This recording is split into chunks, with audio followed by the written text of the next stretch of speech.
Boa tarde, gente, tudo bem com vocês? Como vocês estão hoje? Quinta-feira, saíram dados importantes aí do comércio e a primeira queda no ano do setor varejista brasileiro, que é o primeiro dado também do segundo trimestre aí da economia brasileira. Então a gente vai analisar esses dados hoje e ver o que está acontecendo com o comércio brasileiro nesse momento. Então esse é o tema do vídeo de hoje, o comércio brasileiro em abril.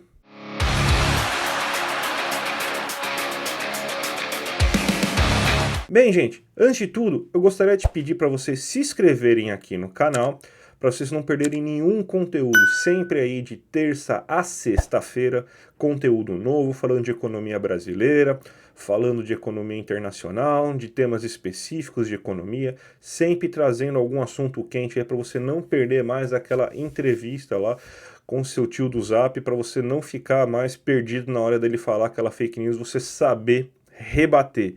E também peço aí para vocês, para quem puder, óbvio, né, fazer parte aí do meu Apoia-se, para conseguir tentar manter esse canal aí de pé, porque a gente faz tudo isso pensando em vocês, faz tudo isso aí para trazer sempre informações relevantes e de qualidade de economia. Então peço para vocês se inscreverem aí no meu Apoia-se. Quem puder doar acima de R$10, ganha um brinde exclusivo nesse mês aí, que é uma aula que eu vou gravar para vocês aí, mostrando aí os conceitos mais básicos de economia. E se vocês doarem R$10 por mês, sempre, todo mês, vai ter uma aula minha aí, gravada com slides exclusivos e tudo mais, dos principais conceitos econômicos. Mas vamos agora já para o tema do vídeo de hoje aí, que é o comércio. O comércio, ele teve aí uma queda de 0,4% nesse mês, se comparado ao mês anterior.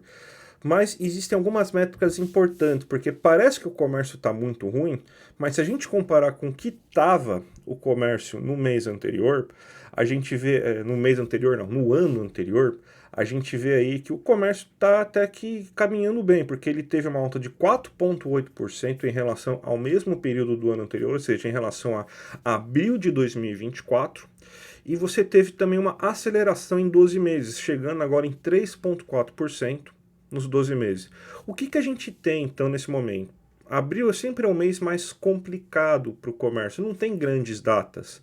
Você não tem um Dia dos Namorados, que inclusive é hoje, você não tem um Dia dos Pais, Dia das Mães, Natal. Então, o mês de abril, ele passa por uma data aí sem muitas festividades. Então, o comércio, ele tem sim sempre uma tendência de queda aí nessas datas. Mas não é só isso que vai acabar ajudando a explicar essa queda do setor comercial nesse mês de abril. Vamos ver aí por tipo de comércio o que você teve de queda, né? E a queda foi quase que generalizada em todos os setores. Então não é só uma questão de sazonalidade também, ó. Você tem que hipermercados e supermercados teve queda de 0,8%. Tecidos e vestuários foi o que, desses itens que eu selecionei, que são os mais importantes na minha visão, foi aquele único que teve alta de 0,6%. Móveis e eletrodomésticos, queda de 0,3%. Equipamentos de informática, 1,3%. Veículos e peças, 2,2%. E material de construção, 0,4%. Então vamos explicar primeiro cada um dos itens separadamente aí, porque é importante para a gente entender, porque tem itens que sim, você vai ter uma sazonalidade, aí vai ter itens que você vai ter uma questão aí da nossa temida Selic afetando, né? Porque o comércio que a gente tem de menor valor agregado, que a gente pode falar aí que é o de hipermercados, supermercados e tecidos e vestuários, ele teve uma queda no hipermercados e supermercados e uma alta aí em tecidos e vestuários, né? E aí é mais a questão da sazonalidade mesmo, né? A renda do brasileiro está aumentando, então não tem grandes motivos aí para você ter o brasileiro deixando de consumir, uma questão aí mesmo aí de não ter tantas datas comemorativas no comércio para aquecer a economia a tal ponto. Mas nos outros, que são itens de maior valor agregado, que você depende inclusive de financiamentos, aí sim a gente aí tem um efeito da Selic. Porque você vê aí que nos outros aí, ó, que é móveis eletrodomésticos, equipamentos de informática, que é equipamento de escritório, na verdade, veículos e peças de material de construção, todos tiveram queda e todos têm um componente em comum. Eles são itens que você geralmente parcela, você não compra à vista. Então, esse fato de você ter que parcelar a compra está completamente atrelado à Selic. Mesmo que você pague alguns desses bens aí no cartão de crédito, a quantidade de parcelas disponíveis no cartão de crédito ela acaba ficando reduzida por causa do efeito da Selic.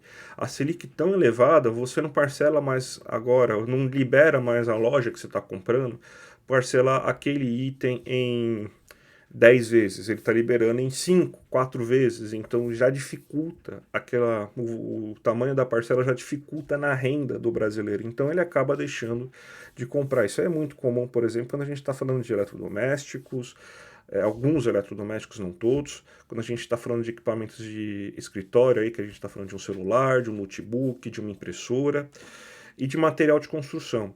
E aqueles itens que você realmente precisa de crédito, que você vai fazer financiamentos longos e que inclusive vai ter taxa de juros colocada dentro desse financiamento, aí sim que fica quase que inviável, né? Móveis têm essa característica, alguns eletrodomésticos mais caros podem ter essa característica, e principalmente o setor de veículos vai ter essa característica. Então, o que a gente vê é que fica muito caro, a parcela começa a disparar demais, porque você quase que paga quase que um carro novo, né, por causa da Selic tão elevada que a gente está tendo. Então, a parcela de financiamento de um veículo começa a ficar quase que abusiva, quase que impossível, porque a base de tudo é a Selic, né? A gente tem que lembrar o seguinte, que quando a gente faz um financiamento, a Selic pode não ser o lastro direto, mas ela é o lastro indireto, porque ela que vai balizar as demais taxas de juros.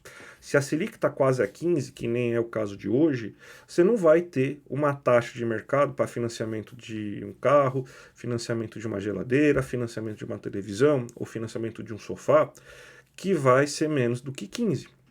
Porque a taxa que o banco capta no mercado é essa, então ele vai cobrar uma taxa acima dessa.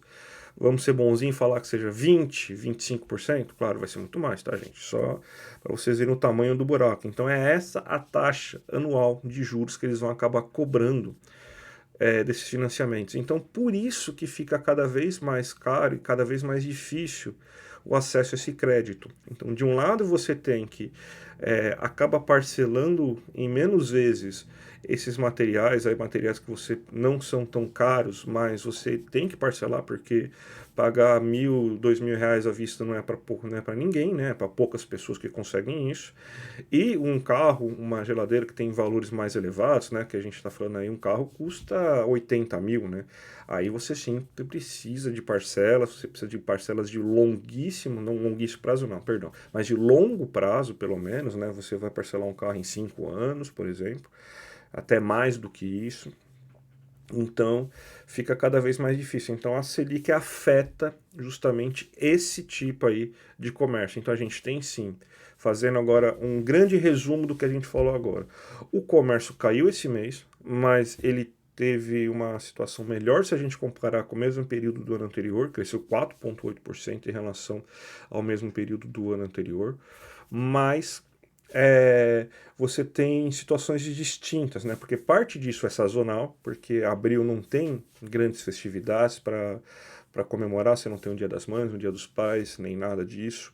Então você tem esse fator sazonal que já deixa o comércio naturalmente mais enfraquecido, mas você também tem a Selic. A Selic está ficando meio impeditiva para você comprar um item de maior valor agregado. A parcela que você vai gastar para comprar um carro, para comprar uma geladeira, para comprar um notebook começa a ficar caro.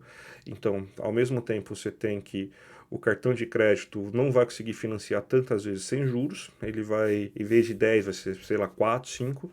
E quando você precisa realmente fazer o crédito, que é no caso da compra de um carro, você vai ter então uma parcela muito cara que provavelmente não vai caber no seu orçamento. Tá certo, gente? Então, Espero que vocês tenham gostado do vídeo de hoje. Se gostaram do vídeo de hoje, dá o seu like. Se vocês ficaram até agora aí para ver se gostava do vídeo, para se inscrever no canal, gostou do canal, se inscreva. Se você tiver a oportunidade aí, também faça parte do meu apoio para ganhar as minhas aulas exclusivas aí todo mês. E a gente volta amanhã, antes da gente sextar. Tá certo, gente? Um grande abraço e até a próxima.